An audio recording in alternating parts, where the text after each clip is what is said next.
എൻ്റെ പ്രിയപ്പെട്ടവരെ, അപ്പോസ്തലന്മാരുടെ കാലത്തും അവർ ജനങ്ങളോട് ദൈവാനുഭവത്തിൻ്റെ വഴികൾ പറഞ്ഞു കൊടുക്കുമ്പോൾ അതിലൊരു കാര്യം, ഞങ്ങളിൽ നിന്ന് നിങ്ങൾക്ക് പകർന്നു കിട്ടിയ വചനങ്ങളെയും ഞങ്ങളിൽ നിന്ന് നിങ്ങൾ കേട്ട വചനങ്ങളെ നിങ്ങൾ മുറുകെ പിടിക്കണം. ഇപ്പം എല്ലാ കാലങ്ങളിലും ഇപ്പോൾ ഉടമ്പടി ധ്യാനത്തെ സംബന്ധിച്ചിടത്തോളം പ്യുവറായിട്ട് വചനാധിഷ്ഠിതമാണത്. പ്യുവർ വചനാധിഷ്ഠിതം എന്ന് പറയുമ്പോൾ വചനത്തിൽ വേരൂന്നി വളർന്നു വരാൻ വചനത്തോട് ആഭിമുഖ്യമുള്ള കുറേ അഭിഷേകമുള്ള ആൾക്കാരുണ്ട്. അവർക്ക് ഇത് ഭയങ്കര ഇൻട്രസ്റ്റ് ആയിരിക്കും.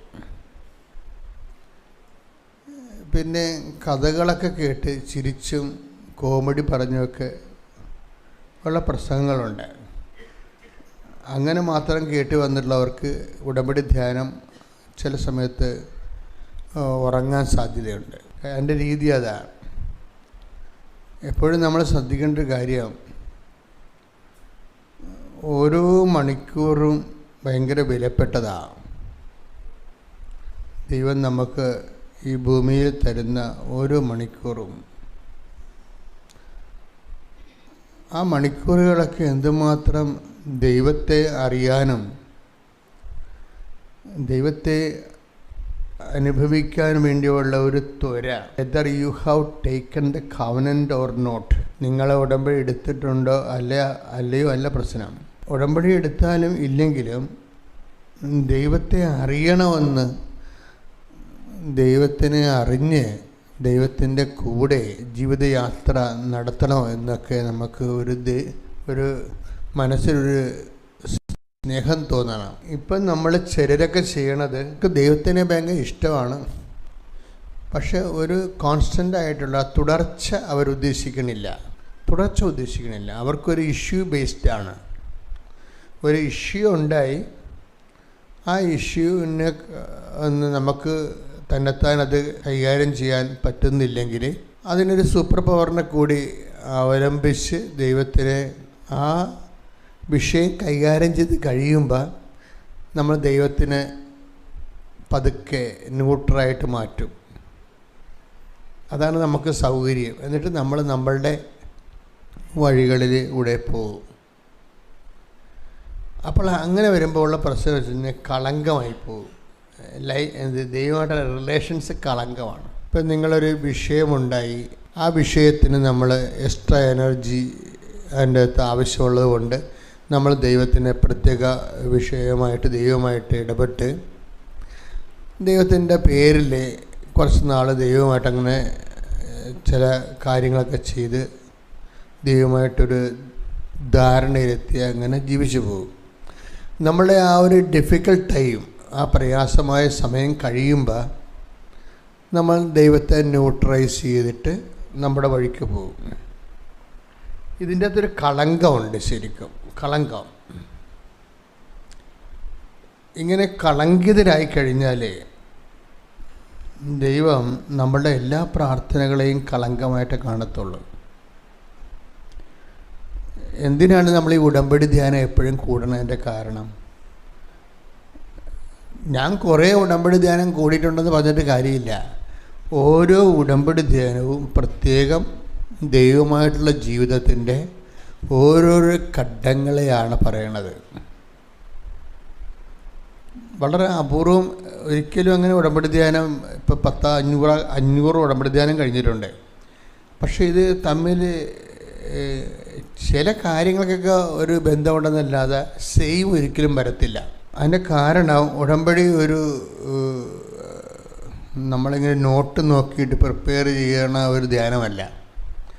അത് കുറേ ഇങ്ങനെ ജനങ്ങളിൽ ഓരോ ദിവസങ്ങളും ദൈവം ഇടപെടും.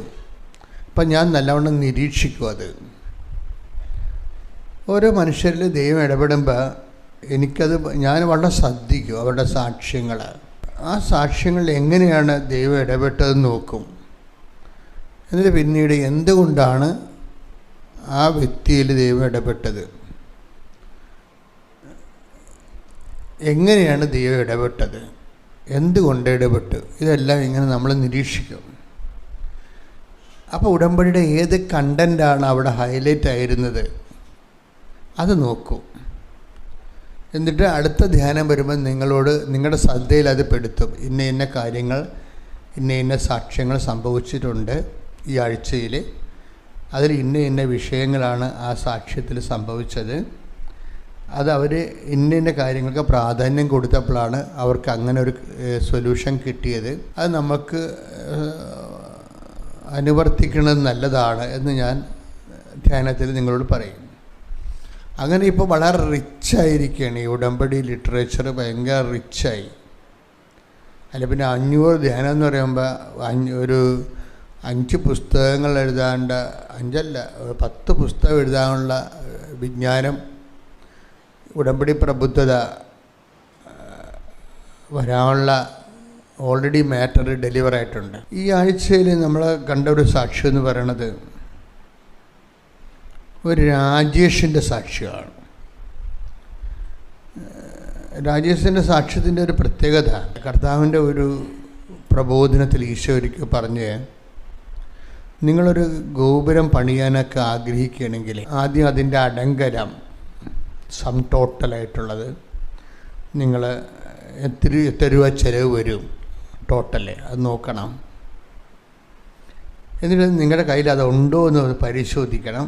ഇല്ലെന്നുണ്ടെങ്കിൽ ആ വീട് പൂർത്തിയാക്കാൻ പറ്റാതെ വന്നാൽ നാട്ടുകാരെ നിങ്ങളെ കളിയാക്കും.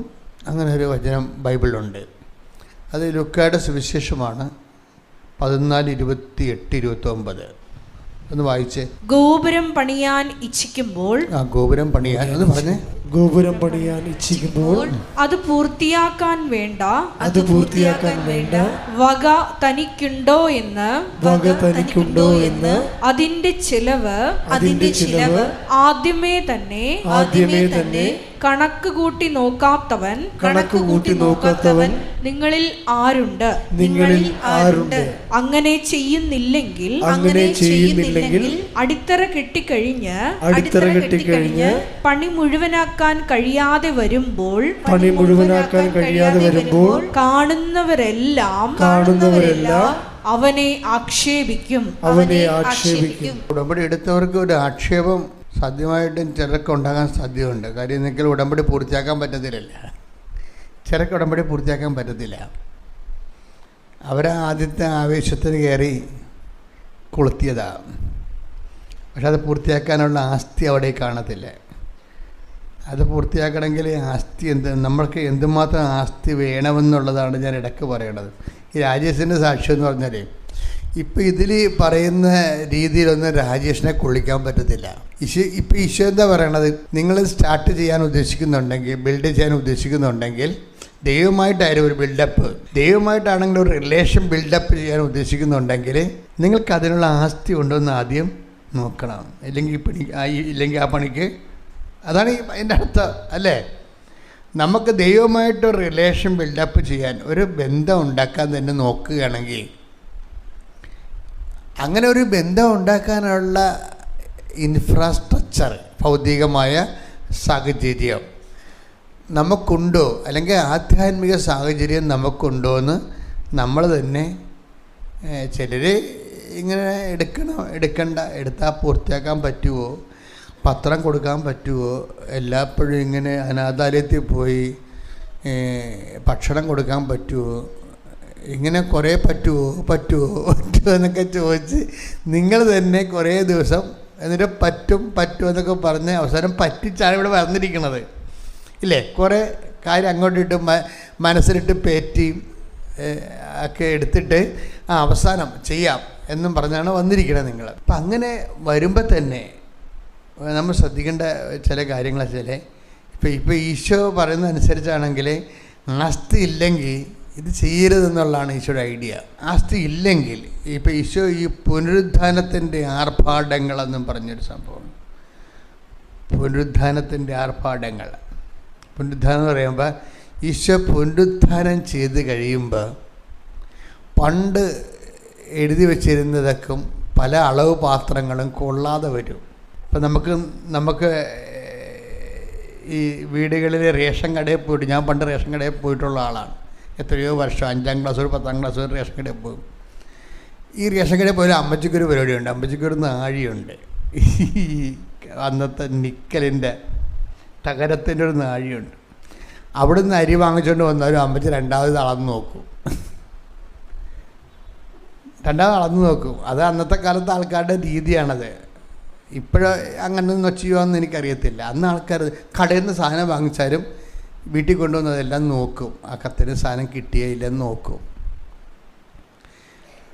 ഇതുപോലെ തന്നെ. പക്ഷേ ഇത് ഈശോയുടെ പുനരുത്ഥാനത്തിന് മുമ്പ് ഇങ്ങനെ അളന്നും തൂക്കിയൊക്കെയാണ് ഈ കാര്യങ്ങൾ.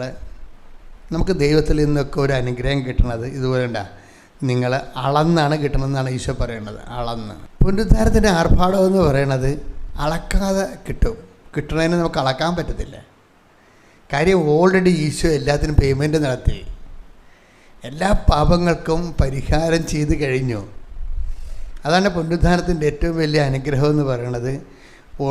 ഓൾറെഡി മനുഷ്യരാശി ഈശോയുടെ കാലം വരെ ചെയ്തതും ഇനി ചെയ്യാനിരിക്കുന്നതുമായ എല്ലാ പാപങ്ങൾക്കും ഈശോ തൻ്റെ ജീവിതം കൊണ്ടും സഹനം കൊണ്ടും കുരിശിലുള്ള മരണം കൊണ്ടും പാപത്തിൻ്റെ ശിക്ഷ സ്വയം നമുക്ക് വേണ്ടി ഏറ്റുവാങ്ങിച്ചിട്ട് അവൻ ദൈവമായിരുന്നിട്ട് പോലും ദൈവത്തോടുള്ള സമാനത മുറുകെ പിടിക്കേണ്ട കാര്യമായി പരിഗണിക്കാതെ അവൻ ദാസനായി തന്നെ താഴ്ത്തി. അത് കഴിഞ്ഞിട്ട് എന്താ സംഭവിച്ചെന്ന് വെച്ച് കഴിഞ്ഞാൽ പിന്നെ എന്താ സംഭവിക്കണത്? അതിനാൽ ഇങ്ങനെ താഴ്ത്തിയത് കൊണ്ടും ഈ സഹനം കൊണ്ടും ഈ മരണം കൊണ്ടും ഈ പാപത്തിൻ്റെ ശിക്ഷ സ്വയമായി ഏറ്റെടുപ്പ് കൊണ്ടും അതിനാൽ എന്ത് ചെയ്ത് ദൈവം അവനെ അത്യധികം ഉയർത്തി. Praise the Lord. ഇനി എന്താ സംഭവം? ആ പുനരുത്ഥാനത്തിൻ്റെ ആർഭാടങ്ങളെന്ന് പറയണത് ദൈവം അവനെ അത്യധികം ഉയർത്തി. പിന്നെന്താണ്? എല്ലാ നാമങ്ങളെക്കാൾ ഉന്നതമായ നാമം അവിടത്തേക്ക് നൽകി. ഇനിയില്ല മനുഷ്യൻ്റെ നിത്യരക്ഷ വരെ ഈ നാമത്തിൻ്റെ അടിസ്ഥാനത്തിലായിരിക്കും. ഈ നാമത്തെ മനുഷ്യൻ സ്വീകരിക്കുന്നതും സ്വീകരിക്കാത്തതിൻ്റെ അടിസ്ഥാനത്തിലായിരിക്കും. അതുകൊണ്ട് മനുഷ്യൻ സ്വീകരിച്ച് നിത്യരക്ഷ വരെ സ്വയത്തമാക്കാൻ വേണ്ടി അപ്പോസ്തലന്മാരോട് ഈശോ പറഞ്ഞു. എന്താ പറഞ്ഞത്? നമ്മുടെ മർക്കോസിൻ്റെ സുവിശേഷമില്ലേ, മർക്കോസ് 16:15 എടുത്ത് അവൻ അവരോട് പറഞ്ഞു നിങ്ങൾ ലോകമെങ്ങും പോയി എല്ലാ സൃഷ്ടികളോടും സുവിശേഷം പ്രസംഗിക്കുവിൻ. അടുത്ത വചനം എന്താണ്? വിശ്വസിച്ച് സ്നാനം സ്വീകരിക്കുന്നവൻ രക്ഷിക്കപ്പെടും, വിശ്വസിക്കാത്തവൻ ശിക്ഷിക്കപ്പെടും. ഇവിടെ വരുന്നൊരു വിഷയം വെച്ചാൽ ഇനി ഈശോനെ സ്വീകരിക്കുന്നവർക്ക് ഭൗതിക അനുഗ്രഹങ്ങൾ മാത്രമല്ല ലഭിക്കുന്നത്, പിന്നെന്താണ്? നിത്യരക്ഷ വരെ മരിക്കാത്ത ഒരു മനുഷ്യൻ ദൈവത്തിൻ്റെ കൂടെ ജീവിക്കാനുള്ള കൃപാവര യുഗം ഈശോ അതിൻ്റെ ഒരു നമ്മുടെ അണക്കെട്ടിൻ്റെ ചീപ്പ് തുറക്കത്തില്ലേ, അപ്പോൾ വെള്ളച്ചാട്ടം ഉണ്ടാകണ പോലെ കൃപയുടെ വലിയ വെള്ളച്ചാട്ടം ഉണ്ടായിരിക്കുകയാണ്. അപ്പോൾ ഇത് ഇനി അളക്കത്തില്ല. വെള്ളച്ചാട്ടത്തിനൊക്കെ എന്ത് നാഴി വെച്ചാൽ അളക്കണത്? അളക്കത്തില്ല. പുനരുദ്ധാനത്തിൻ്റെ ആർഭാടം എന്ന് പറഞ്ഞ അളവില്ലാത്ത കൃപയാണ്. കൈയിടിച്ച് കർത്താവിനെ സ്തുതിക്കട്ടെ. ഹല്ലേലൂയ. പരിശുദ്ധ പരമദിവ്യകാരുണ്യത്തിന്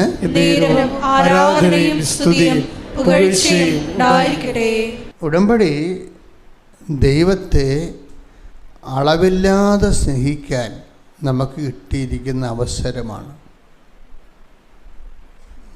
ചില ആൾക്കാർക്കൊരു കുഴപ്പം എന്താ പറയാ, വളരാത്തതിൻ്റെ കാരണം എന്താണെന്നറിയാമോ? ഇവർ ഈ അളവിൻ്റെ ആൾക്കാരാണ്. എല്ലാം അളന്ന് ദൈവത്തിനും കൊടുക്കത്തുള്ളൂ. കണക്കപ്പള്ള ക്രിസ്ത്യാനി എന്ന് പറയും. അങ്ങനെ ഒരു കുടുംബക്കാരുണ്ട്.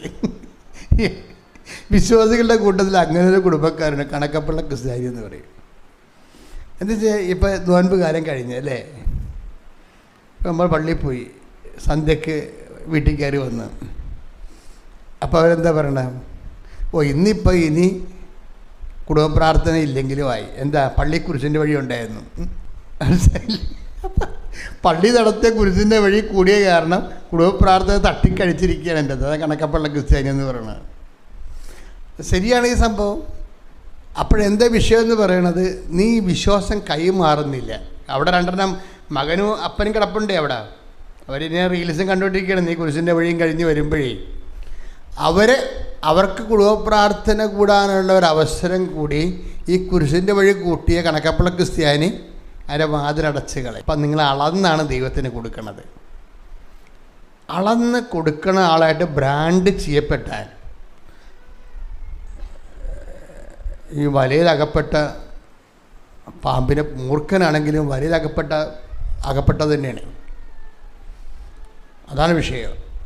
അതായത് നമ്മൾ ദൈവത്തിൻ്റെ, എൻ്റെ മക്കളെ ഞാൻ വളരെ വിനയത്തോടെ നിങ്ങളോട് സംസാരിക്കുകയാണ്, ദൈവത്തോട് ഒരിക്കലും അളക്കരുത്.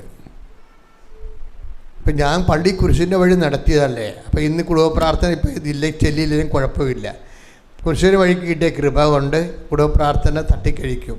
അപ്പോഴെന്താ സംഭവിച്ചിരിക്കണത്, വീട്ടിൽ അപ്പനുണ്ട്, മകനുണ്ട്, അവർക്ക് കൂടി കുടുംബ പ്രാർത്ഥന കൂടാനുള്ള അവസരത്തിൻ്റെ വാതിൽ നിൻ്റെ വിശുദ്ധി കൊണ്ട് നീ അടച്ചു വെച്ചിരിക്കുകയാണ്.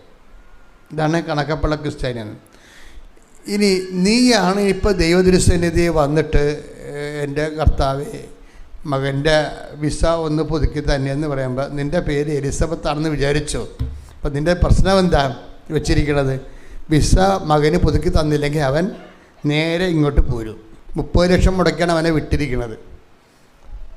നമുക്കിതുവരെക്കും അവൻ പഠിച്ച് നടക്കുകയായിരുന്നു, അല്ലെങ്കിൽ അവൾ പഠിച്ച് നടക്കുകയായിരുന്നു, നമുക്കിതുവരെക്കും ഒന്നും ആ പൈസ അടക്കാൻ ഒത്തിയിട്ടില്ല. അതാണ് നമ്മുടെ അവസ്ഥ. അപ്പോൾ നമുക്ക് ഒരു സങ്കടപ്പെട്ട് കർത്താവിന് മുമ്പ് നമ്മൾ നിൽക്കുകയാണ്, കർത്താവേ വിസ പുതുക്കി തന്നെ എന്ന് പറയുമ്പോൾ കർത്താവ് പേര് വായിക്കുമ്പോൾ എലിസബത്ത്, കണക്കപ്പള്ള എലിസബത്ത്, കണക്കപ്പള്ള അതാണ് പ്രശ്നം. നിങ്ങൾ പറയണ കാര്യങ്ങൾ കർത്താവ് വായിച്ചു നോക്കുമ്പോൾ നിങ്ങളുടെ പേരിൻ്റെ കൂടെ തന്നെ എലിസബത്തിൻ്റെ പേരിൻ്റെ കൂടെ തന്നെ എന്താ കണക്കപ്പിള്ള എന്ന് എഴുതിയിട്ടുണ്ടാവും. കണക്കപ്പിള്ള എലിസബത്ത് പോരെ, ഏത് കാലത്ത് ഗതി പിടിക്കാനാണ്? എൻ്റെ മക്കൾ ഇത് മനസ്സിലാക്കണം. ദൈവത്തിൻ്റെ അടുത്ത് കണക്കൊക്കെ പറഞ്ഞാൽ ഈശോ ഒരു വാക്ക് പറഞ്ഞേ നമ്മൾ ചതിക്കുഴിയിലാക്കിയിരിക്കുകയാണ്. ഈശോയുടെ വാക്കിൻ്റെ അടുത്തെല്ലാം പരിശുദ്ധാത്മാവിന് താക്കോലില്ലെങ്കിൽ ഈ സംഭവം തുറന്ന് കിട്ടത്തില്ല. മലയാളം ബൈബിളല്ലേ, എനിക്ക് മലയാളം MA ആണെന്നൊരു കാര്യമില്ല. ഞാൻ മലയാളം MA ആണ്, ഇത് മലയാളം ബൈബിളല്ലേ, മലയാളം വായിച്ചാൽ മനസ്സിലാകാതെ. പക്ഷേ ഈ കർത്താവിനൊരു കുഴപ്പമുണ്ട്, ദൈവവചനത്തിനുള്ള കുഴപ്പമുള്ളത്, ദൈവവചനം പരിശുദ്ധാത്മാവാണ് എഴുതിയിരിക്കുന്നത്. ഈ അണ്ണന്മാർ അപ്പോസ്തലന്മാർക്ക് ചോക്ക് മാത്രമാണ്, അധ്യാപകൻ പരിശുദ്ധാത്മാവാണ്. ആ എഴുതിയിരിക്കുന്നത് പരിശുദ്ധാത്മാവിൽ തന്നെ റീഡ് ചെയ്യേണ്ടി വരും. ഇല്ലെന്നുണ്ടെങ്കിൽ അതുകൊണ്ട് താക്കോല് പരിശുദ്ധാത്മാവിൻ്റെ താക്കോലുണ്ടെങ്കിലാണ് ഇതിൻ്റെ അർത്ഥം നമുക്ക് വായിച്ചാൽ മനസ്സിലാകും, അർത്ഥം മനസ്സിലാകത്തില്ല. ഇപ്പം ഞാനൊരു വാക്ക് നിങ്ങളോട് പറയട്ടെ, വായിച്ചാൽ പെട്ടെന്ന് മനസ്സിലാവും, പക്ഷേ അർത്ഥം പെട്ടെന്ന് മനസ്സിലാകത്തില്ല. അതിന് പരിശുദ്ധാത്മാവിൻ്റെ കൃപ വേണം. അതുകൊണ്ടാണ് ഈ പരിശുദ്ധാത്മാവിനെ കുറിച്ച് എപ്പോഴും, ഇനിയിപ്പോൾ നമ്മൾ പരിശുദ്ധാത്മാവിന് ഒരുങ്ങുകയല്ലേ, 50-ാം തിരുനാളിലേക്ക് വരുമ്പോൾ പരിശുദ്ധാത്മാവിൻ്റെ സഭ ഒരുങ്ങുകയാണ്. അപ്പോൾ ഇപ്പോൾ തന്നെ പരിശുദ്ധാത്മാവിനെക്കുറിച്ച് അച്ഛൻ സംസാരിക്കാൻ തുടങ്ങിയിരിക്കണം. നിങ്ങളും അതുപോലെ തന്നെ പരിശുദ്ധാത്മാവിനെക്കുറിച്ച് കിട്ടുന്ന ലിറ്ററേച്ചറുകൾ നോക്കുകയും പ്രാർത്ഥിക്കുകയും ഒരുങ്ങുകയും ചെയ്യണം. കാര്യം വചനങ്ങളെല്ലാം ഈശോനെ മനസ്സിലാക്കേണ്ടത് പരിശുദ്ധാത്മാവിലാണ്, അല്ലാതെ ബുദ്ധി കൊണ്ട് മനസ്സിലാക്കാൻ പറ്റത്തില്ല. ഈശോനെ മനസ്സിലാക്കേണ്ടത് പരിശുദ്ധാത്മാവിലാണ്. പരിശുദ്ധാത്മാവിൽ വചനം മനസ്സിലാക്കുന്നതും ബൗദ്ധികമായ മനസ്സിലാക്കുന്നതും തമ്മിൽ സാങ്കേതികവും പ്രായോഗികവുമായ വ്യത്യാസങ്ങളുണ്ട്. ഇപ്പോൾ നമ്മൾ നോക്കിയേ, ലൂക്കായുടെ സുവിശേഷം ലൂക്ക 6:38 കൊടുക്കുവിൻ നിങ്ങൾക്കും കിട്ടും, പറഞ്ഞേ, കൊടുക്കുവിൻ നിങ്ങൾക്കും കിട്ടും, അമർത്തിക്കുലുക്കി നിറച്ചളന്ന് അവർ നിങ്ങളുടെ മടിയിൽ ഇട്ടുതരും. നിങ്ങൾ അളക്കുന്ന അളവ് കൊണ്ട് തന്നെ നിങ്ങൾക്കും അളന്നു കിട്ടും. അപ്പോൾ വലിയ കുഴപ്പമൊന്നുമില്ല. ഈ നമ്മളെ ഒത്തിരി മേഖലയിൽ നമ്മൾ ശോസ്ത്രക്കാജി എടുക്കുമ്പോൾ പറയണ സംഭവമാണിത്. ആൾക്കടയ്ക്ക് കാശ് കൂടുതൽ കിട്ടാൻ വേണ്ടി നമ്മൾ കണ്ടിട്ടില്ലേ ചില സ്ഥലങ്ങളിൽ കൺവെൻഷൻ സെൻ്ററിൽ വരുമ്പോൾ ഈ വാക്കാണ് കർത്താവിൻ്റെ ഈ വാക്ക് എടുത്തിട്ട് ഇവർ പൈസ ആൾക്കാർക്ക് കൂടെ കളക്ട് ചെയ്യാൻ വേണ്ടിയാണ് ഉപയോഗിക്കുന്നത് ചില ആൾക്കാർ. ഇതാണ് പരിശുദ്ധാത്മാവിലല്ലാതെ ഇത് മാറ്റി ഇൻ്റർപ്രട്ട് ചെയ്താൽ ഉണ്ടാകുന്ന കുഴപ്പങ്ങൾ ഇതാണ്. അതിനൊക്കെ ഈ സ്വതക്കാഴ്ച ചെയ്തോണ്ട് ഒരു ബന്ധമില്ല. എന്താ വിഷയമെന്ന് വെച്ചാൽ കൊടുക്കുവിൻ നിങ്ങൾക്കും ലഭിക്കും എന്ന് പറഞ്ഞേ, കൊടുക്കുവിൻ നിങ്ങൾക്കും ലഭിക്കും. അപ്പോൾ അത് കറക്റ്റാണല്ല, അത് ഓക്കെ അല്ലേ? കൊടുക്കുവിൻ അർത്ഥവും മനസ്സിലായി അല്ലേ? ഇനി ഈശോ എന്താ പറയണത്? അമർത്തി കുലുക്കി നിറച്ച് അളന്ന് അവൻ നിൻ്റെ മടിയിലോട്ട് ചൊരിയും. അപ്പോഴെന്താണ് ഇപ്പോൾ വ്യാഖ്യാനിച്ച് വരുന്നത്? ഈ അണ്ണന്മാർ നമുക്ക് വ്യാഖ്യാനിച്ച് തരുന്നത് എന്താണ്? നമ്മൾ കൊടുത്താൽ മതി, കിട്ടാൻ പോകണം. നമ്മൾ 10 കൊടുത്താൽ 1000 കിട്ടുമെന്നേ പറയണതേ. നടക്കത്തില്ല ഈ സംഭവം, വർക്കൗട്ട് ചെയ്യത്തില്ല. ചില അണ്ണന്മാർ ബൈബിൾ വ്യാഖ്യാനിക്കുന്നത് എന്താണ്? കൊടുക്കുവിൻ നിങ്ങൾക്ക് ലഭിക്കും. എങ്ങനെ? അമർത്തി കുലുക്കി നിറച്ച് അളന്ന് നിങ്ങളുടെ മടിയിലോട്ട് ചൊരിയും. അപ്പോഴെന്താ പറയണത്? നിങ്ങൾ സ്വസ്ത്രക്കാഴ്ചയുടെ പെട്ടി കാണുമ്പോൾ 10 രൂപ ഇട്ട് കഴിഞ്ഞാൽ നിങ്ങൾക്ക് വീട്ടിൽ ചെല്ലുമ്പോൾ 1000 കിട്ടുമെന്നാണ് ഈ ചേച്ചി ധരിച്ചു വെച്ചിരിക്കുന്നത്.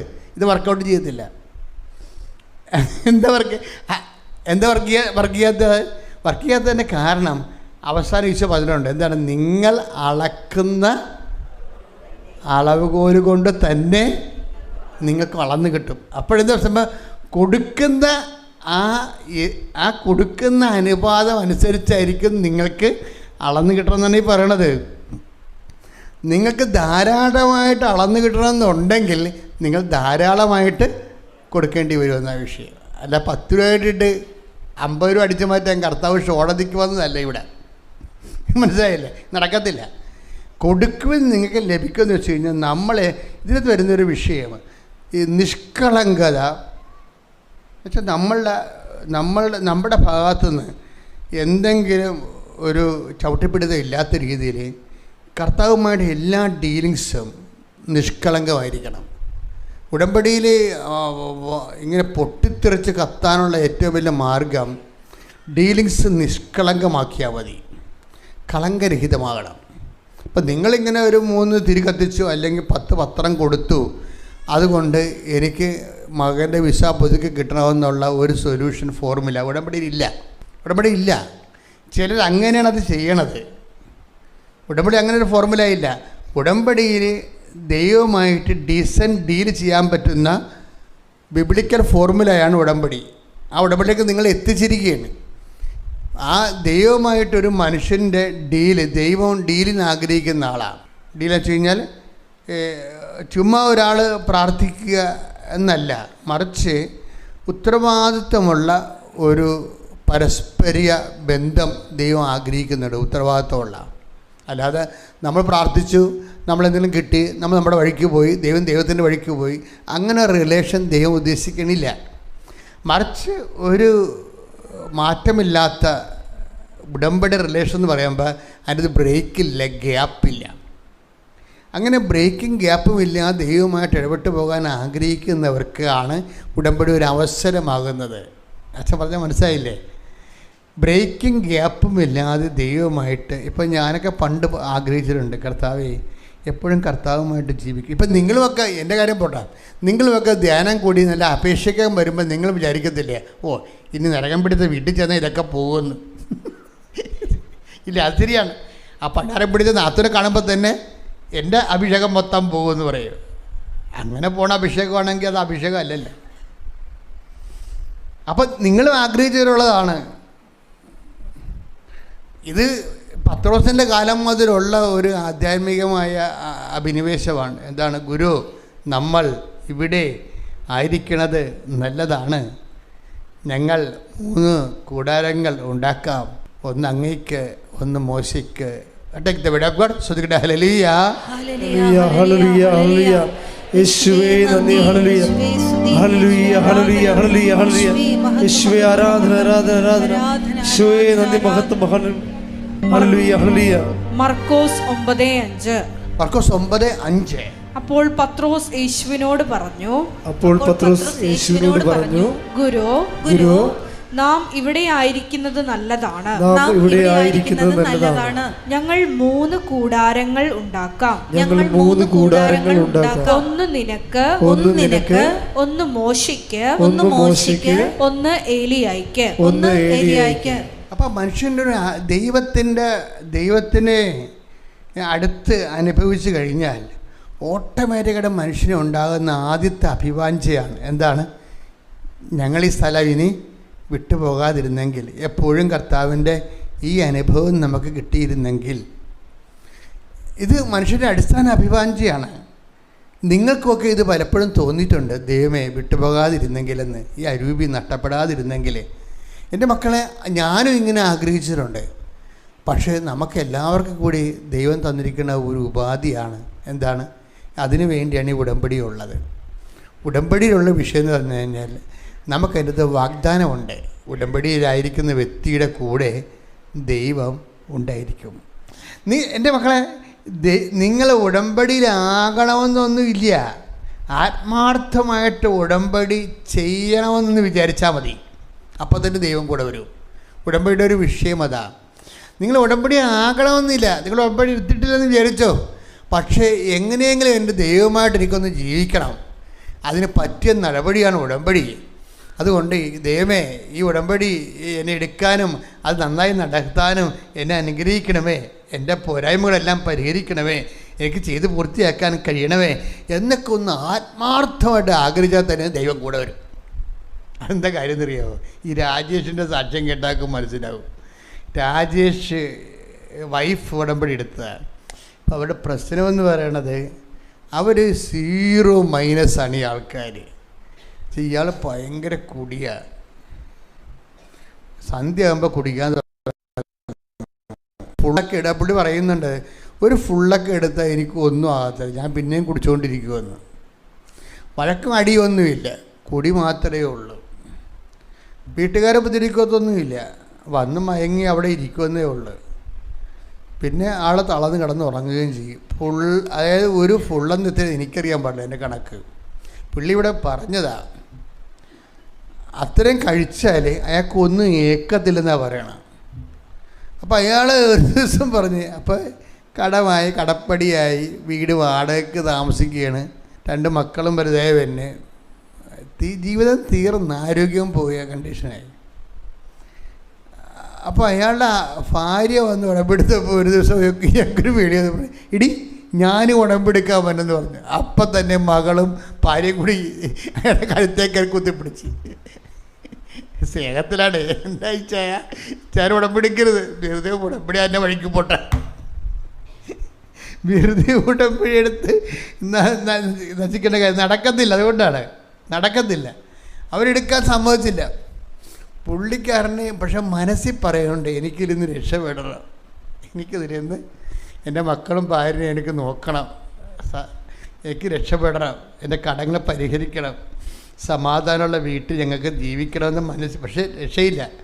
എല്ലാ ദിവസവും കുടിയാ, വർഷങ്ങളായി കുടിയാ, തീർന്ന് കടവായി. അപ്പോൾ ഇയാൾ ഒരു ദിവസം ഈ ഭാര്യയുടെ കൂടെ വരും. അപ്പോൾ ഭാര്യയും മകളും ഞാനുണ്ട്, അച്ഛനോടം പിടിക്കരുതേട്ടാ, അച്ഛനോടം പിടിക്കരുതേട്ടാ. അങ്ങനെ ഇവിടെ വന്ന് ഇവരെടുപ്പിച്ചില്ല. ഈ കാര്യം എടുപ്പിച്ചാൽ പിന്നെ മാതാവിനെ പണി കിട്ടുമെന്നറിയാം. എടുപ്പിച്ചില്ല. ഇയാൾ ആ വട്ടക്കല്ല് അവിടെ കുത്തിയിരിക്കരുത്. കുറച്ച് ഞാൻ പുള്ളിയെ കാണാനില്ല. പുള്ളി പറഞ്ഞു, ഞാൻ അടുത്ത ബാറിൽ തിരക്കിപ്പോയി അവിടെ വെച്ച് കുടിച്ചെന്ന്. ഇവിടെ വന്നിട്ടേ മാതാവിൻ്റെ മുമ്പിൽ വന്നിട്ട് ഞങ്ങൾക്ക് പോലും ഇപ്പോൾ ഇവിടെ ഈ കൃപാസനം വന്നിട്ട് 10-26 കൊല്ലമായി ഇവിടെ. ഇതുവരെയൊക്കെ ഇവിടെ ബാർ എവിടെയാണെന്ന് എനിക്കറിയാൻ പാടില്ല. ആ ചേട്ടനും പിടി കിട്ടി ഇവിടെ വന്ന, ആ ചേട്ടനും പിടി കിട്ടി. അപ്പോൾ ചേട്ടൻ ഇവിടെ വന്നേച്ചും തിരിച്ച് ബാറിൽ പോയി കുടിച്ച് തിരിച്ച് വന്ന് വെളിവില്ല വന്ന് ആ ഭാര്യയും മക്കളും അനുഭവിക്കുന്ന സങ്കടം ഒന്ന് ചിന്തിച്ച് നോക്കിയേ. അവരുടെ മനസ്സിന് ഇപ്പോഴും പതർച്ചൊന്നുമില്ല. പക്ഷേ ഈ മനുഷ്യൻ കളങ്കിതനല്ല. അയാൾക്ക് നിവർത്തിയില്ല, എന്നിട്ട് അയാളുടെ അഡിക്റ്റായിപ്പോയി. ചെയ്യണ തെറ്റാണെന്നറിയാം, പക്ഷേ എന്നാലും ഈ മനുഷ്യൻ സങ്കടമുണ്ട് ഇങ്ങനെ ചെയ്തതിൽ. എന്നിട്ട് ഭാര്യയും വിളിച്ചുകൊണ്ട് വീട്ടിൽ പോയി അന്ന് രാത്രി ഒരു സംഭവം നടക്കും. മാതാവ് നേരിട്ട് ഈ അടുത്ത് ചെല്ലും. എന്നിട്ട് 2 പ്രാവശ്യം ഇങ്ങനെ തോണ്ടിട്ട് പറഞ്ഞു, വന്ന് ഉടമ്പടി എടുത്തോളാൻ പറഞ്ഞു. അയാളുടെ കണ്ണ് നിറഞ്ഞു പോയി ശരിക്കും പറഞ്ഞാൽ. കാര്യം അയാളുടെ മാനസികാവസ്ഥ അറിയാവില്ല, ആത്മാർത്ഥമായിട്ട് ഇതിനെ ആഗ്രഹിച്ച ആളാണ്.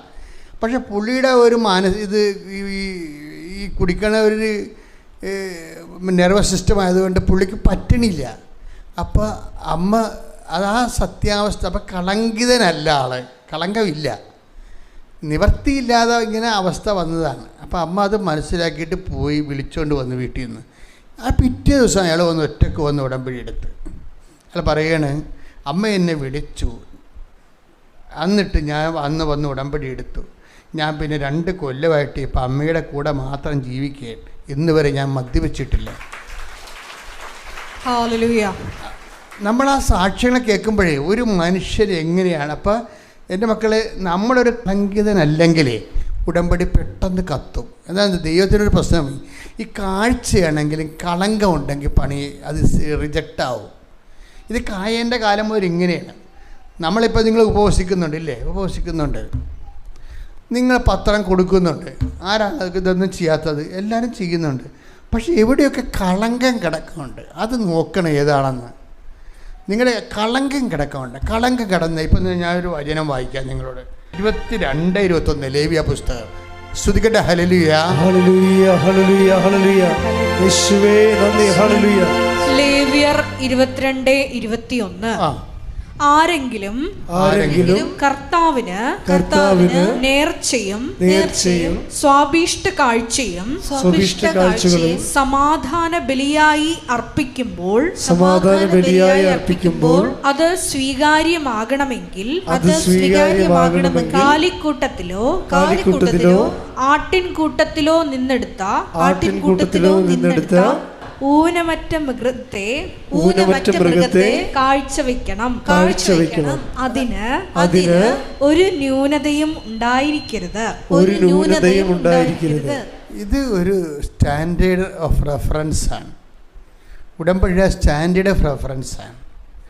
നമ്മളെപ്പോഴും എൻ്റെ മക്കൾ എൻ്റെ പ്രാർത്ഥന കേൾക്കണില്ല, കർത്താവ് എൻ്റെ കാര്യങ്ങൾ താമസിപ്പിക്കുന്നുവെന്ന് അങ്ങോട്ട് എപ്പോഴും ദൈവത്തിനെ പ്രതിക്കൂട്ടിലാക്കുന്നതിന് പകരം നിങ്ങൾ ചെയ്തിരിക്കുന്ന കാര്യം ഊനമറ്റതാണെന്ന് നോക്കണം. അത് 22-21 വെച്ചാൽ നോക്കണത്. കളങ്കിതമാണോ എന്ന് നോക്കണം. കളങ്കിതമായ ഒരു കാര്യം ദൈവം സ്വീകരിക്കത്തില്ല. ഇപ്പോൾ വൈരാഗ്യം നിലനിൽക്കുന്നുണ്ടോ അത് നോക്കണം. നിങ്ങളുടെ ഉള്ളിൽ പക നിലനിൽക്കുന്നുണ്ടോ?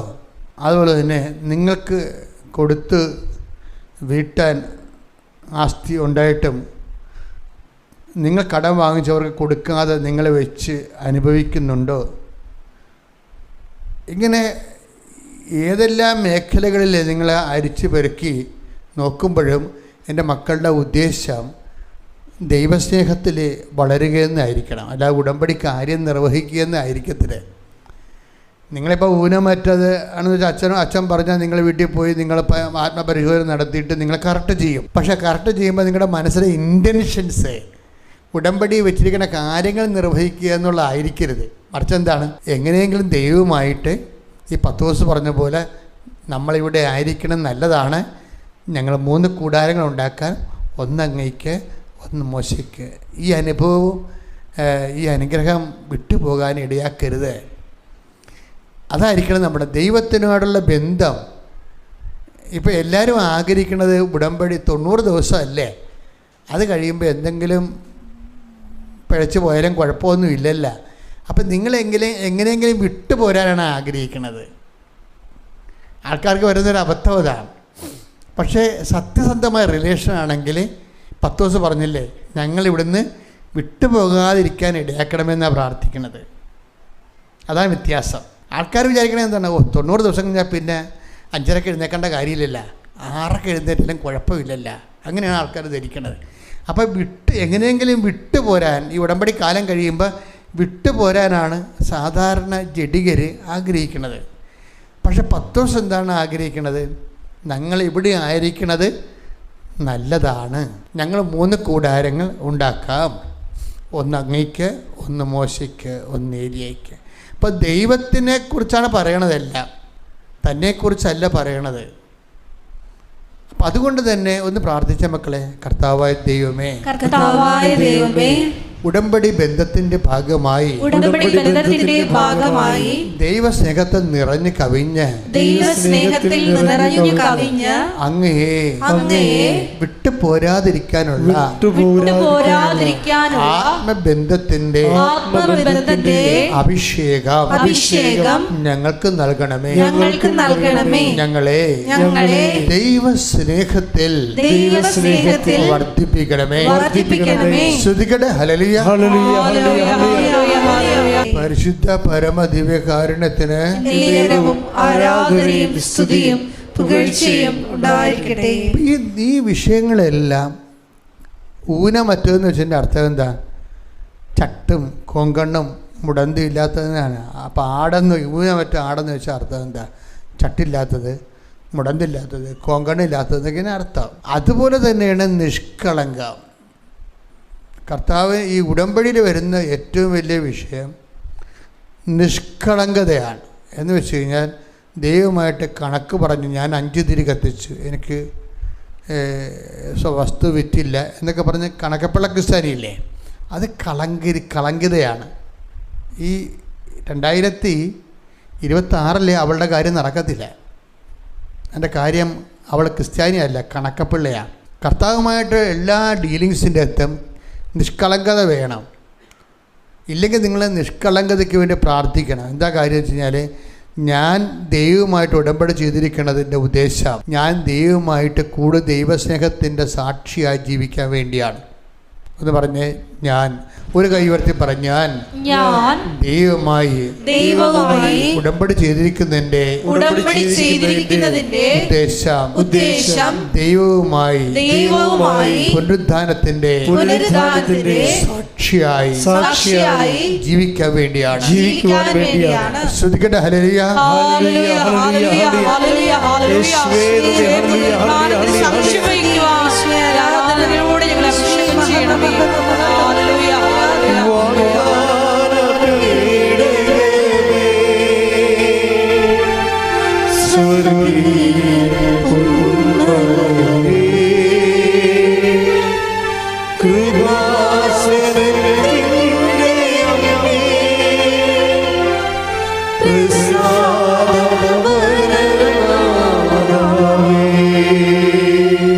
പരിശുദ്ധ പരമദിവ്യകാരുണ്യത്തിന് ആരാധനയും സ്തുതിയും പുകഴ്ചയും ഉണ്ടായിരിക്കട്ടെ. ഈ രാജേഷിൻ്റെ വിഷയം എന്താണെന്നറിയാമോ?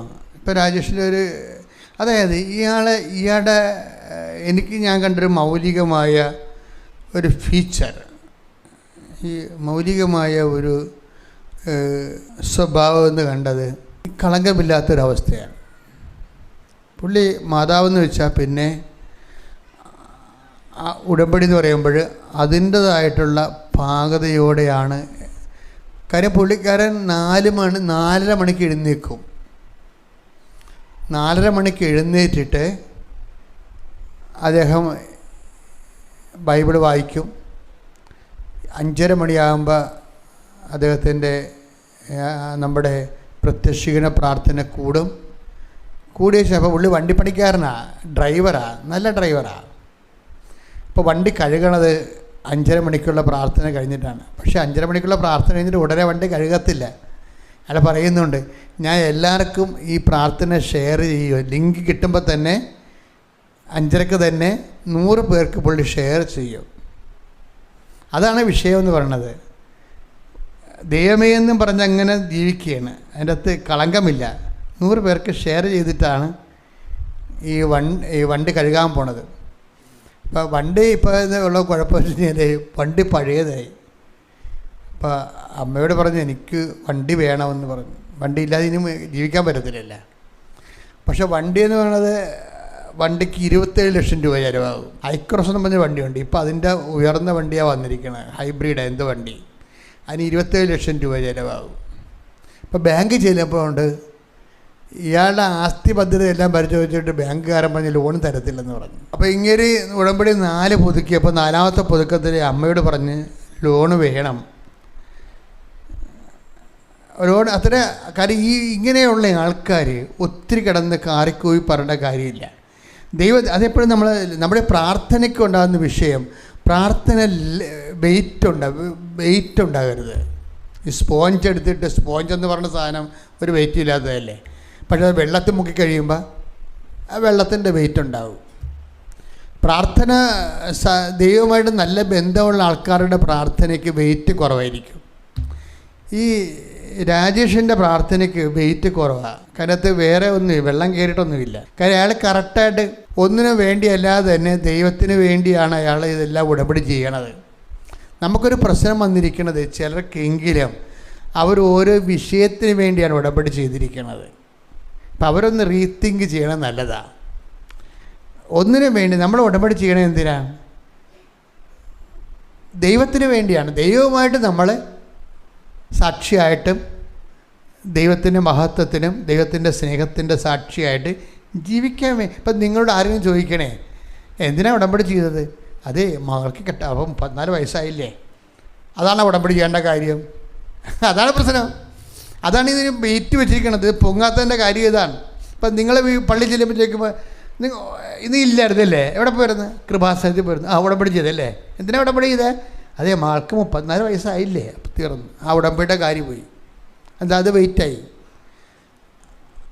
നിങ്ങൾ ഉടമ്പടി ചെയ്യുമ്പോൾ അതിൻ്റെ അടിസ്ഥാനം എന്ന് പറയണത് ദൈവത്തിന് വേണ്ടി ജീവിക്കാനാണ് ഉടമ്പടി ചെയ്തതെന്ന് പറഞ്ഞ് ഞാൻ ഒരു കൈ ഉയർത്തി പറഞ്ഞു, ഞാൻ ഉടമ്പടി ചെയ്തത് ദൈവത്തിൻ്റെ സ്നേഹത്തിൻ്റെ വക്താവായി പ്രേക്ഷിതനായി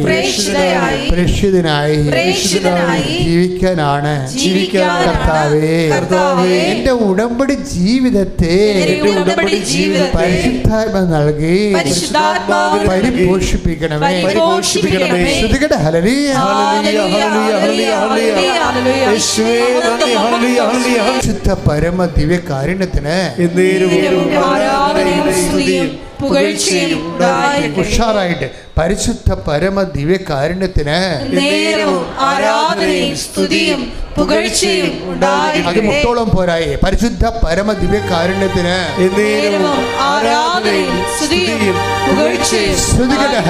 എൻ്റെ മക്കളെ, പരിശുദ്ധാത്മാവ് ഇപ്പോഴും നമുക്ക് നൽകുന്ന ഒരു നിർദ്ദേശം, നിങ്ങളൊരു തീരുമാനം എടുക്കണം. എന്താ എടുക്കണത്? ദൈവമായിട്ട് ജീവിക്കാൻ വേണ്ടി രാത്രിയും പകലും ദൈവത്തിൻ്റെ സ്നേഹത്തിലും ബോധത്തിലും ആ ഒരു ഓർമ്മയിലും ജീവിക്കാൻ വേണ്ടി നിങ്ങൾ നിങ്ങളുടെ അന്തരംഗങ്ങളെ സമർപ്പിക്കണം. അച്ഛനോട് ചേർന്ന് പ്രാർത്ഥിക്കുക. കർത്താവേ, അങ്ങയോട് കൂടെ ജീവിക്കുവാൻ അങ്ങയുടെ ഓർമ്മയിൽ ജീവിക്കുവാൻ എൻ്റെ അന്തരംഗത്തെ എൻ്റെ ബോധതലത്തെ ഞാൻ സമർപ്പിക്കുന്നു. കർത്താവേ, അങ്ങയുടെ വിശുദ്ധ രക്തത്താൽ ബോധതലങ്ങളെ അഭിഷേകം ചെയ്യണം. ഞാൻ നവീകരിക്കട്ടെ. ഞാൻ അങ്ങയുടെ നിഷ്കളങ്കമായ ദൈവ പൈതലായി രൂപാന്തരപ്പെടട്ടെ. ഞാൻ അങ്ങയുടെ നിഷ്കളങ്കമായ ദൈവ പൈതലായി രൂപാന്തരപ്പെടട്ടെ. രൂപാന്തരപ്പെടുത്തണമേ. ശ്രുതികട ഹല്ലേലൂയ. ഞാൻ എപ്പോഴും എന്നിലൂടെ ഈശോ ചെയ്തുകൊണ്ടിരിക്കുന്നത്, ഞാൻ കരുതുന്നത്, നിങ്ങളുടെ level of love of God ഉയർത്തിയെടുക്കുന്നതിന് വേണ്ടിയുള്ള നടപടിക്രമങ്ങളാണ്. നിങ്ങളുടെ ദൈവസംഘത്തിൻ്റെ നിലവാരങ്ങൾ നിങ്ങളുടെ നിഷ്കളങ്കമായ പ്രവർത്തനങ്ങളിലൂടെ ഉയരുമെന്നാണ് ഈ രാജ്യത്തിൻ്റെ സാക്ഷ്യം നമ്മൾ പറയണത്. നിങ്ങളുടെ നിഷ്കളങ്കമായ കമ്മിറ്റ്മെൻറ്റിലൂടെ നിങ്ങളുടെ ദൈവസംഘത്തിൻ്റെ നിലവാരങ്ങൾ കൂടും. അങ്ങനെ കൂടിയാലുള്ള ഗുണം എന്താ? ഇപ്പോൾ ഈ രാജേഷിൻ്റെ കാര്യം തന്നെ എടുക്കുക. അയാൾ ചെയ്തുകൊണ്ടിരിക്കുന്നത്, അയാൾ തമിഴ്നാട്ടിലാണ് വണ്ടി ഓടിച്ചു പോണത്. അപ്പോൾ തമിഴ്നാട്ടിൽ ട്രാവലേഴ്സിനെയും കൊണ്ട് പോകുമ്പോൾ അദ്ദേഹം ചെയ്യണം എന്താണെന്ന് വെച്ച് കഴിഞ്ഞാൽ, ഇവിടുന്ന് അവിടം വരെ കേൾക്കണത് എന്താണ്? സാക്ഷ്യങ്ങളാണ് കേൾക്കണത്. അതാണ് ഒരു വിഷയം. ഉടനെ എടുത്ത് 2 സിനിമാ പാട്ടെടുത്ത് ഇടത്തില്ല. ഇതൊരു ജീവിതശൈലിയാണ്. ഉടമ്പടി എന്ന് പറഞ്ഞൊരു ജീവിതശൈലിയാണ്. നമ്മൾ ചിലപ്പോൾ പ്രാർത്ഥനയ്ക്ക് ഇടുമായിരിക്കും, തുടങ്ങുമ്പോൾ ഇടും, പിന്നെ സിനിമാ പാട്ടെടുത്ത് ഇടും. ജഡികരുടെ ഒരു പ്രശ്നം അതാ. നമ്മൾ ജഡികരാണ് ആത്മീയരാണെന്ന് അറിയണമെന്നുണ്ടെങ്കിൽ ആത്മീയ കാര്യങ്ങൾ കേൾക്കുമ്പോൾ നമുക്ക് ഓക്കാനം വരും. അപ്പോൾ നമുക്കറിയാം ജഡികരാണെന്ന്. ജഡികരാണെന്ന് നിങ്ങൾ ആത്മീയരാണെന്ന് അറിയണമെന്നുണ്ടെങ്കിൽ ആത്മീയ കാര്യങ്ങൾ കേൾക്കുമ്പോൾ ഓക്കാനം വരും. അപ്പോൾ ആദ്യം നമ്മൾ കൊന്ത എടുത്തിട്ട് നമ്മളൊരു നല്ല വഴിക്ക് പോകല്ലേ എന്നാൽ കൊന്ത ഇട്ടേക്കാന്ന്. കൊന്ത ഇട്ട് കഴിഞ്ഞിട്ട് പിന്നെ എന്താണ്? പിന്നെ ഇടണത് പിന്നെ വല്ല വളിച്ച പൊളിച്ച സിനിമാ പാട്ട് വിടും. അപ്പോൾ നിങ്ങൾ ജഡികരാണ്. രാജേഷ് ജഡികനല്ല, ആത്മീയനാണ്.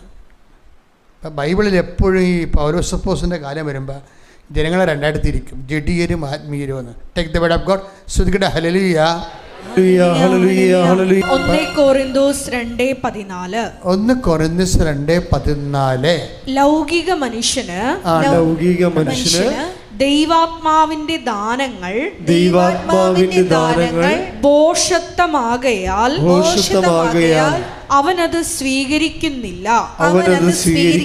ഈ ദാനങ്ങൾ ആത്മീയമായി വിവേചിക്കപ്പെടേണ്ടവയാകയാൽ അവ ഗ്രഹിക്കാനും അവന് സാധിക്കുന്നില്ല. ഇതിൻ്റെ വിഷയം ഈ ആത്മീയ മനുഷ്യനിലേക്ക് ഒരു ഉടമ്പടി പുതുക്കുന്നതനുസരിച്ച് നമ്മളെ ആത്മീയ മനുഷ്യരിലേക്ക് പതുക്കെ പരിവർത്തനം ചെയ്യുന്നതിന് വേണ്ടി ബോധപൂർവമായ ഒരു ശ്രമം, സഹകരണം നമ്മുടെ ഭാഗത്തു നിന്നുണ്ടാകണം. ഇതുപോലെ പറഞ്ഞു കൊടുക്കാൻ ഇത് എന്തുകൊണ്ടാണ് രാജേഷ് ഈ പാതയിലൂടെ പോകണമെന്ന് വെച്ച് കഴിഞ്ഞാൽ, ഇദ്ദേഹം ഒരു ഉടമ്പടി ധ്യാനം മുടക്കത്തില്ല. കേട്ടിരിക്കുന്ന കാര്യങ്ങളെല്ലാം പുള്ളി ദൈവസ്നേഹത്തോട് നടപ്പിലാക്കും. പുള്ളി അദ്ദേഹം പറയുന്ന സാക്ഷ്യത്തിലൊരു സംഭവം എന്ന് വെച്ചാൽ, ഞാൻ പോകുമ്പോൾ തമിഴ്നാട്ടിൽ ചെല്ലുമ്പോൾ കുറേ അമ്മച്ചിമാരെ കാണും, അമ്മമാരെ കാണും. അപ്പോൾ അവർക്ക് ഒരു പാവപ്പെട്ടവരുണ്ടാവും. അപ്പോൾ അവർക്കെല്ലാം ഭക്ഷണം വാങ്ങിച്ചു കൊടുക്കും. പിന്നെ ഞാൻ തമിഴ്നാട്ടിൽ പോകുമ്പോൾ തമിഴ് പത്രമേ കൊടുക്കത്തുള്ളൂ. ഓരോ കാര്യങ്ങൾ പ്രേക്ഷിത പ്രവർത്തനമൊക്കെ ചെയ്യുന്നത്, ഇപ്പം നമ്മൾ തമിഴ്നാട്ടിൽ പോകുമ്പോൾ ഒത്തിരി ആൾക്കാർ പ്രേക്ഷിത പ്രവർത്തനം തമിഴ് പത്രം മേടിച്ചാൽ പോണത്. ചില ആൾക്കാർ വാങ്ങിക്കത്തില്ല. ഇനി അവിടെ പോയി ഇനി അത് കൊടുക്കാൻ കഴിയില്ലെന്ന് പറഞ്ഞിട്ട് നാട്ടിൽ തന്നെ മലയാളം പത്രം മേടിച്ച് കൊടുക്കും. അവിടെ പോയി ഇനി അത് കൊടുക്കാൻ കഴിയില്ലെന്ന് പറഞ്ഞാൽ നമ്മളെന്ത് ചെയ്യും? നാട്ടിൽ അതായത് നമ്മൾ ദൈവത്തോട് എങ്ങനെ നമുക്ക് ഒഴിഞ്ഞു മാറി നടക്കാൻ പറ്റും എന്ന് നോക്കിയിട്ടാണ് നമ്മൾ ഓരോ കാര്യം കണക്ക് കൂട്ടി ചെയ്യണത്. ഇപ്പം കണക്ക് കൂട്ടി ചെയ്യുമ്പോൾ ഉണ്ടാകുന്ന പ്രശ്നം, ദൈവവും കണക്ക് കൂട്ടും. നമ്മൾ ദൈവത്തിൻ്റെ കാര്യത്തിൽ കണക്ക് കൂട്ടി. അതാണ് ഈശോ പറഞ്ഞത്, നിങ്ങൾ അളക്കുന്ന അളവുകോല് കൊണ്ട് തന്നെ.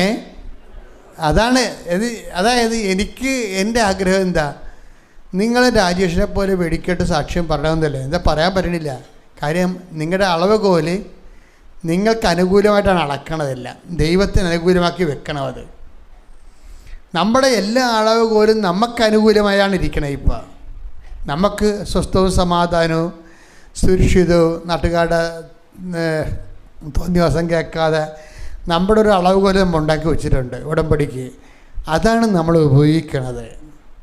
അപ്പം അതുകൊണ്ട് എന്താ ചെയ്യേണ്ടതെന്ന് വെച്ച് കഴിഞ്ഞാൽ, നമ്മുടെ അളവുകോല് ദൈവത്തിന് അനുകൂലമായിട്ട് വെക്കണം. എടുത്ത് അളന്നാൽ ദൈവത്തിനായിരിക്കണം കൂടുതൽ കിട്ടേണ്ടത്. ഇപ്പം ഇങ്ങനെ കുറച്ച് കഴിയുമ്പോൾ ഈ രാജേഷ് വന്ന് എന്നോട് പറഞ്ഞു, അച്ഛാ ലോണ് കിട്ടണില്ല കേട്ടോ അച്ഛാ എന്ന് പറഞ്ഞു.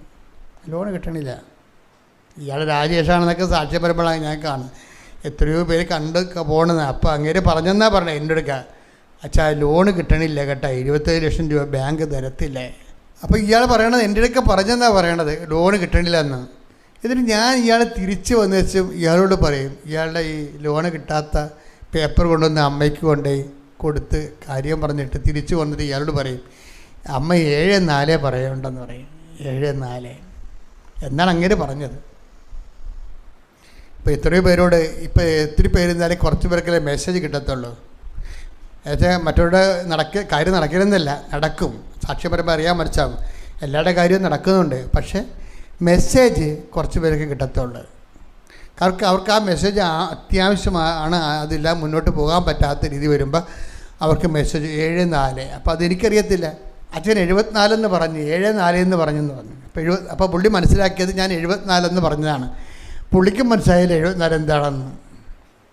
പക്ഷേ അദ്ദേഹം ഓഫീസിൽ ചെന്നപ്പോൾ വീണ്ടും ബാങ്ക് മാനേജർ പറഞ്ഞു, നിങ്ങൾക്ക് ലോൺ തരാമെന്ന് പറഞ്ഞു 27 ലക്ഷത്തിൻ്റെ. പക്ഷെ ഒരു കാര്യമുണ്ട്, അതിന് 3/2 കിട്ടത്തുള്ളൂ, ബാക്കി കാശ് 7 ലക്ഷം രൂപ നിങ്ങൾ ഉണ്ടാക്കണമെന്ന് പറഞ്ഞു. അപ്പോൾ അയാൾ പറഞ്ഞു, ഞാൻ എവിടെ പോകാനായി 7 ലക്ഷം രൂപ ഉണ്ടാക്കാൻ? അപ്പോൾ വേറെ ഒരുത്തൻ പുള്ളിയെ വിളിച്ചു. ഞാൻ പറഞ്ഞ്, വണ്ടി എടുക്കാൻ ഉദ്ദേശിക്കുന്നുണ്ടല്ലേ? അപ്പം ഫ്രണ്ട് വല്ല ആരുമല്ല, അതാണ് രസം. 5 ലക്ഷം രൂപ ഞാൻ തരാം, തിരിച്ചു കൊടുക്കണമെന്ന് പോലും പറയണില്ല. അയാൾ 5 ലക്ഷം കൊടുത്തു.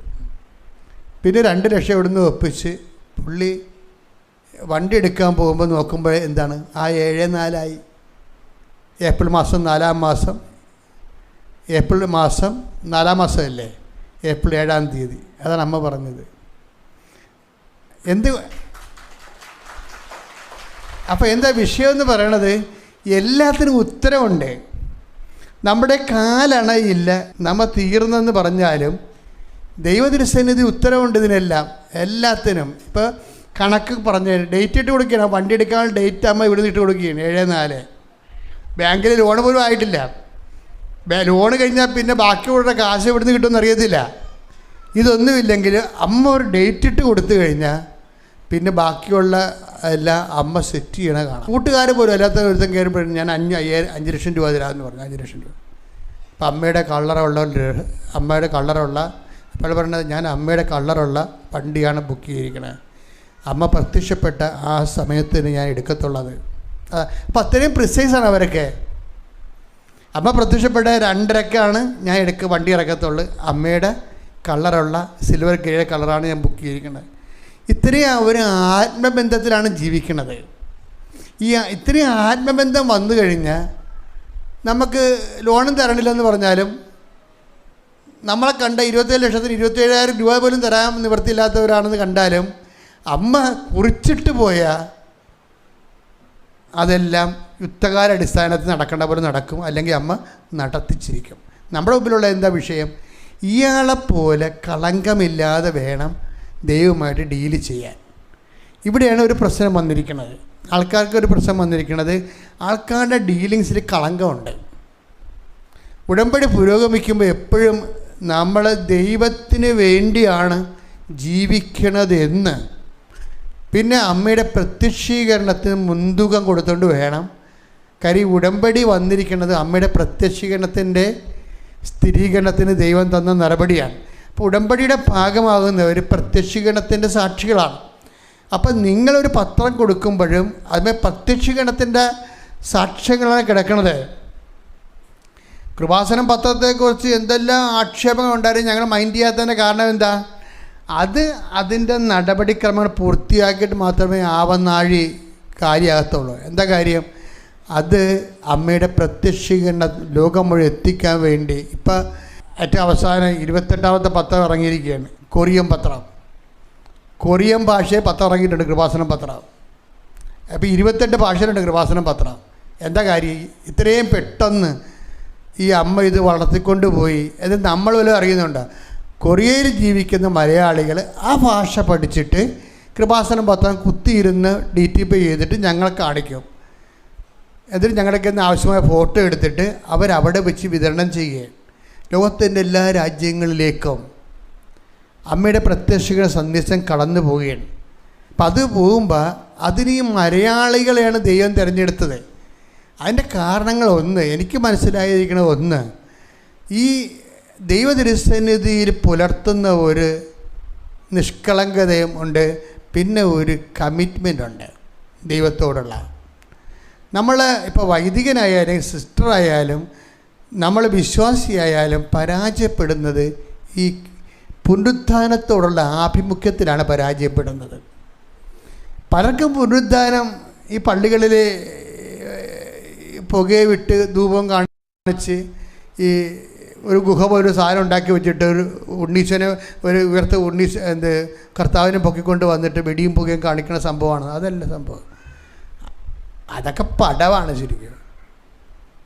എന്താ പുനരുദ്ധാനം എന്താണ്? കൈമാറണം. കർത്താവ് ആദ്യം കണ്ടത് ആരെയാണ്? മേരി മാഗ്ഡലിനെ. അവൾ പറഞ്ഞ് കൈമാറാൻ പറഞ്ഞ്, നീ പോയി ശിഷ്യന്മാരെ അറിയിക്കാൻ പറഞ്ഞു, ഞാൻ മരണത്തെ പുനരുദ്ധരിച്ചിരിക്കുന്നു, ജീവനെ പുനരുദ്ധരിച്ചിരിക്കുന്നു എന്ന്. പിന്നെ കണ്ടത് ആരെയാ? ക്ലെയോഫാസിനെയും ശിഷ്യനെയും കൂടി കണ്ടു. അവരോടും പറഞ്ഞു, ഞാൻ ഇവിടെ ഉണ്ട്, പുനരുദ്ധാനം ചെയ്തിരിക്കുന്നു, നിങ്ങൾ പോയി ഈ വിശേഷം ശിഷ്യന്മാരോട് പറയാൻ പറഞ്ഞു. ഉടനെ ശിഷ്യന്മാരോട് ചെന്നിട്ട് ഇവർ പറഞ്ഞു വന്ന് അവർ വിശ്വസിച്ചില്ല. ഉടനെ 11 പേര് കൂടി ഇരിക്കുമ്പോൾ കർത്താവ് അവിടെ നടുക്കുവെന്ന് വെച്ചാൽ പറഞ്ഞു, നിങ്ങൾ ലോകം മുഴുവനും പോയി ഈ കണ്ട കാര്യം, ഞാൻ ജീവിച്ചിരിക്കുന്നു, മരണത്തെ പുനരുദ്ധരിച്ചിരിക്കുന്നു, ജീവനെ പുനരുദ്ധരിച്ചിരിക്കുന്നു, ഇനി മരണമില്ല, എത്ര സഹിച്ചാലും നമ്മൾ ജീവിക്കും, ജയിക്കും, അതിജീവിക്കുമെന്ന് നിങ്ങൾ ഈ പുനരുദ്ധാന സന്ദേശം കൈമാറാൻ പറഞ്ഞു, ലോകം മുഴുവനും കൂടി. അതുകൊണ്ട് തന്നെയാണ് നമ്മൾ ഉടമ്പടി സന്ദേശത്തിൽ കൈമാറുന്ന ഓരോ സന്ദേശവും പുനരുദ്ധാനത്തിൻ്റെ സന്ദേശമാണ്. നിങ്ങൾ കർത്താവിൻ്റെ തിരുസന്നിധിയിൽ 2 കാര്യങ്ങൾ പ്രാർത്ഥിക്കണം. ഒന്ന്, കർത്താവേ എന്നെ നിൻ്റെ പുനരുദ്ധാനത്തിന് സാക്ഷിയാക്കണമേ. ഒന്ന് പറഞ്ഞേ. രണ്ടാമത് നിങ്ങൾ പറയേണ്ടത്, കർത്താവ് എന്നെ അമ്മമാതാവിൻ്റെ കൃപാസനത്തിലെ പ്രത്യക്ഷീകരണത്തിൻ്റെ സാക്ഷിയാക്കണമേ. ഒന്ന് പറഞ്ഞേ. കർത്താവേ എന്നെ അമ്മ മാതാവിന്റെ കൃപാസനത്തിൽ നടന്ന പ്രത്യക്ഷീകരണത്തിന്റെ സാക്ഷിയാക്കണമേ. അമ്മേ എന്നെ പുനരുദ്ധാനത്തിന്റെ സാക്ഷിയാക്കണമേ. അമ്മേ എന്നെ പുനരുദ്ധാനത്തിന്റെ സാക്ഷിയാക്കണമേ. അമ്മേ കൃപാസനത്തിൽ നടന്ന അമ്മയുടെ പ്രത്യക്ഷീകരണത്തിന്റെ സാക്ഷിയാക്കണമേ. അമ്മേ കൃപാസനത്തിൽ നടന്ന അമ്മയുടെ പ്രത്യക്ഷീകരണത്തിന്റെ സാക്ഷിയാക്കണമേ. നിങ്ങളെല്ലാം ഉടമ്പടി എടുത്തു, ഉടമ്പടിയിലാണെന്ന് ഇങ്ങനെ അഭിരമിച്ചുകൊണ്ടിരിക്കുകയാണ്. പക്ഷെ ദൈവം പറയണത്, നിങ്ങൾ പലതും ഭാഗികമായ ഉടമ്പടിയിലാണ്, പൂർണ്ണമായ ഉടമ്പടിയിലല്ല. ഈ ധ്യാനം കേൾക്കുന്നവർ കൂടി നിങ്ങളെല്ലാവരും സത്യസന്ധമായി പൂർണ്ണമായ ഉടമ്പടിയിലേക്ക് വരണം. ഒരു കൈകടത്തിക്കൊണ്ട് കർത്താവേ പൂർണ്ണമായി ഉടമ്പടിയിലേക്ക് വരാൻ എനിക്ക് പ്രത്യേക അഭിഷേകം നൽകണമേ. ശ്രുതിക്കട്ടെ ഹല്ലേലൂയ. നമ്മുടെ ജീവിതത്തിൻ്റെ വ്യത്യസ്തങ്ങളായ ജീവിത മേഖലകളെ കർത്താവ് അനുഗ്രഹിക്കുന്ന ഒരു സമയമാണ്.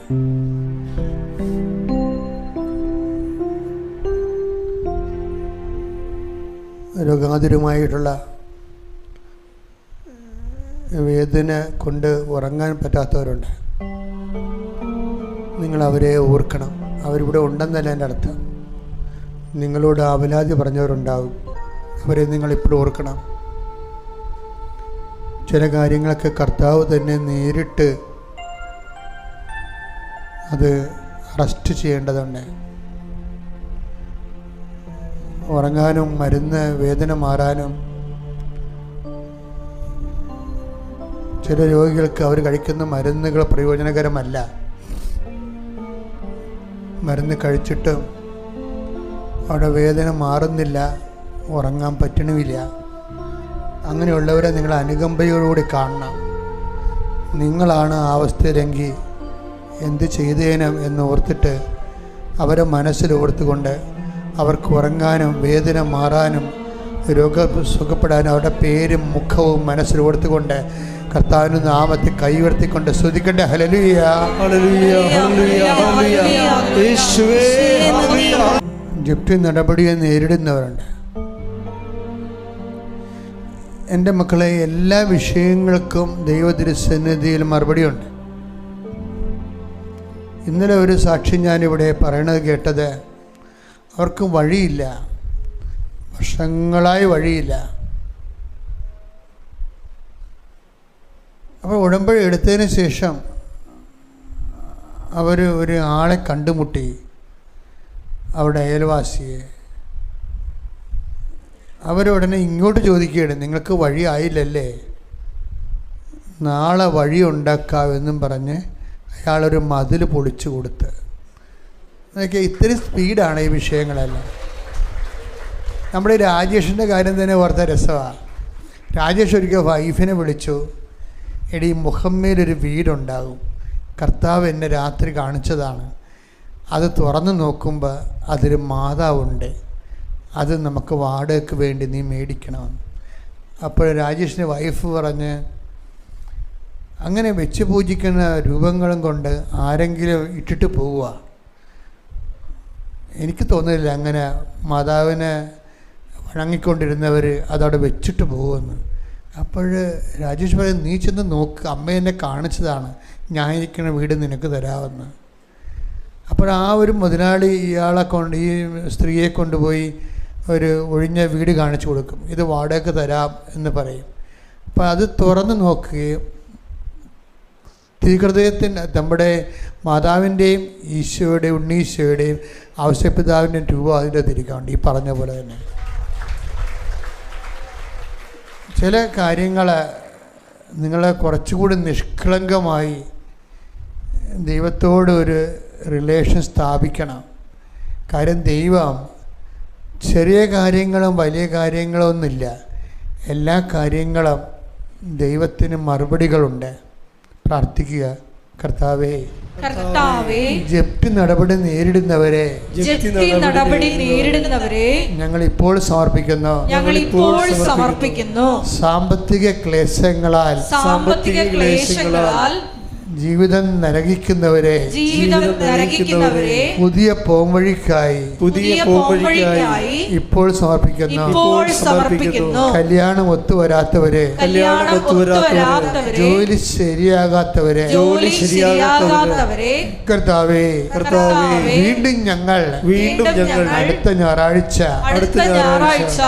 ഈ സന്നിധിയിൽ എത്തുന്നത് വരെ ഈ വിഷയത്തിനെല്ലാം പരിഹാരമുണ്ടാകാൻ പരിശുദ്ധ അമ്മയുടെ മാധ്യസ്ഥത്തിലെ ഈശോയുടെ നാമത്തിലെ തടസ്സങ്ങൾ വിട്ടുമാറാൻ ഞങ്ങൾ സ്തുതിക്കുന്നു, നിന്നെ വാഴ്ത്തുന്നു, നിനക്ക് നന്ദി പറയുന്നു. മക്കളെ, ജീവിതമാർഗമില്ലാത്തവരെ, ജീവിതമാർഗം മുട്ടിപ്പോയവരെ പുതിയ വരുമാന മാർഗം ഉണ്ടാകുന്നതിന് വേണ്ടി പരീക്ഷ എഴുതി കഴിഞ്ഞ മക്കൾ, ഇൻ്റർവ്യൂ കഴിഞ്ഞ മക്കൾ, വിസ ഇൻ്റർവ്യൂ കഴിഞ്ഞ മക്കൾ, ജീവിക്കാനും പറ്റുന്ന ഉതകുന്ന ഒരു ജോലിക്ക് വേണ്ടിയും ഉപരിപഠനത്തിന് വേണ്ടിയും അവർ ഉദ്ദേശിക്കുന്ന ലക്ഷ്യങ്ങൾ എത്തിച്ചേരുന്നതിന് വേണ്ടി ആവശ്യമായ സ്കോർ ലഭിക്കുന്നതിന് വേണ്ടി കൈയുയർത്തിക്കൊണ്ട് സ്തുതിക്കട്ടെ. എല്ലാ വഴിയും അടഞ്ഞിരിക്കുന്നു, എല്ലാ വാതിലും അടഞ്ഞിരിക്കുന്നു, ആരോടും ചോദിക്കാനും പറയാനുമില്ല. നിൻ്റെ ദൈവം മാത്രം, നിൻ്റെ ദൈവം മാത്രമെന്ന് നീ കരുതുന്ന ദിവസമാണ് അത്ഭുതങ്ങൾ സംഭവിക്കുന്നത്. ദൈവത്തിൻ്റെ മുമ്പിൽ 1000 വഴികൾ നിനക്ക് വേണ്ടി തുറക്കാൻ ദൈവം വാതിൽക്കൽ നിൽക്കുന്ന പോലെയാണ് ഈ സാക്ഷ്യങ്ങളെല്ലാം നമ്മളോട് പറയുന്നത്. മക്കളില്ലാത്തവരെ, വീട് ഇല്ലാത്തവരെ, കുടുംബ സമാധാനം ഇല്ലാത്തവരെ, ഭാര്യാഭർത്തക്കന്മാരെ പിന്നിച്ചിരിക്കുന്നവരെ, അകന്ന് കഴിയുന്നവരെ, കോടതി കേസായിരിക്കുന്നവരെ കർത്താവിൻ്റെ നാമത്തിൽ ദൈവഹിതം നിറവേറിക്കൊണ്ട് പുതിയ ജീവിതത്തിലേക്ക് വരുന്നതിന് വേണ്ടി സ്തുതിക്കട്ടെ. പലതരത്തിലുള്ള യാത്രകളിൽ ഏർപ്പെട്ടിരിക്കുന്നവരെ, ഈ ആഴ്ചയിൽ കണ്ടുമുട്ടേണ്ട വ്യക്തികൾ, ഈ ആഴ്ചയിൽ ചെന്നെത്തേണ്ട സ്ഥാപനങ്ങൾ, ഈ ആഴ്ചയിൽ തിരിച്ചു വരാൻ ഒരുങ്ങുന്നവരെ, ഇപ്പം നിങ്ങളതിനെല്ലാം അനുഭവിക്കുന്ന പ്രത്യേക പ്രയാസങ്ങൾ, ഈ ആഴ്ചയിൽ പ്രത്യേക ബയോപ്സി, അതുപോലെയുള്ള സ്കാനിങ്, അതിനെല്ലാം വിധേയമാകാൻ പോകുന്നവർക്ക് നല്ല റിസൾട്ട് കിട്ടാൻ വേണ്ടി ഈ ആഴ്ചയിൽ വീട് എഗ്രിമെൻറ്റുകൾ, പ്രമാണങ്ങൾ, സ്ഥല കൈമാറ്റങ്ങൾ, കടപരിഹാരങ്ങൾ, സ്വസ്ഥവും സമാധാനവുമായ ജീവിതം വിഭാവന ചെയ്യുന്നവർ, പരമാസ്ഥിതി പോലെയുള്ള കയറിത്താമസം പോലെയുള്ള വലിയ കാര്യങ്ങൾ ദൈവനാമത്തിൽ ചെയ്യുന്നവർ, അവിടെ മംഗളകരമായ എല്ലാ കർമ്മങ്ങളിലും കാനായിലെ കല്യാണത്തിൽ എന്നതുപോലെ അമ്മ മാതാവിൻ്റെ സാന്നിധ്യം ക്രിസ്തുവിൻ്റെ ശക്തിയെ, വീരശക്തിയെ അവിടെ പ്രസരിപ്പിക്കുന്നതിന് ഉതകുന്ന മാതാവിൻ്റെ സാന്നിധ്യത്തിനെ സമർപ്പിച്ചുകൊണ്ട് സ്തുതിക്കട്ടെ. ഹല്ലേലൂയ.